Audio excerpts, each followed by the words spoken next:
ఒడ్డు చేరేదాకా ఓడ మల్లయ్య, ఒడ్డు చేరిన తర్వాత బోడి మల్లయ్య. అంటే మనతో ఎవరికైనా ఏదైనా పనుందనుకోండి, ఆ పని అయ్యే వరకు మనల్ని ఆహా! ఓహా! అని పొగుడుతూ, ఆ పని కాస్త అయిపోయిందనుకోండి, "నువ్వెంత?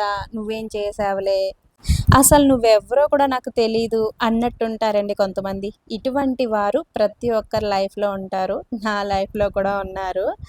పనయ్యేంత వరకు మనతో చాలా ప్రేమగా ఉంటారు. పనయిపోయిన తర్వాత "నువ్వెంతలే" అంటారు. అయినా ఈ మధ్య కాలంలో ఎవ్వరు కూడా ఒకరితో ఒకరికి పనుంటే మాత్రమే మాట్లాడుకుంటున్నారులెండి. పని లేకపోతే నువ్వెవరో, నేనెవరో అన్నట్టే ఉంటున్నారు. సర్లేండి. ఇంకిక్కడ నేను ఈరోజు లంచ్‌లోకి పాలకూర, పెసరపప్పు ఫ్రై ప్రిపేర్ చేస్తున్నాను. నేను ఈ సమ్మర్‌లో ఆకుకూరలతో ఫ్రై ప్రిపేర్ చేస్తే గనక అందులో కంపల్సరీ ఒక గుప్పెడు పెసరపప్పు నానబెట్టి వేస్తానండి. పెసరపప్పు చలవ చేస్తుంది గదా! సమ్మర్‌లో ఫ్రై ఐటెమ్స్ కొంచెం వేడి చేస్తాయి అంటారు గదండీ! అందుకని ఈ విధంగా చేస్తాను.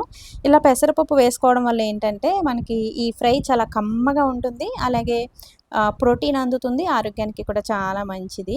ఏం లేదండి. పెసరపప్పు ఒక హాఫ్ అన్ అవర్ ముందే నానబెట్టేసుకుంటే గనక, మనం ఆకుతో పాటు పప్పు కూడా వేసేస్తే చక్కగా ఆ ఆకు ఫ్రై అయ్యేలోపు పెసరపప్పు కూడా ఉడికిపోతుందనమాట.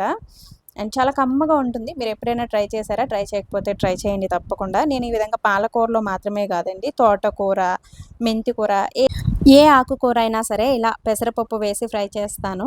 ఈరోజు నా లంచ్ అయితే ఇదండి. దీంతో పాటు రసం, పెరుగు కూడా ఉన్నాయి. ఈ చిన్ని మినీ వ్లాగ్ నచ్చితే లైక్ ఇచ్చి వెళ్ళండి ఫ్రెండ్స్.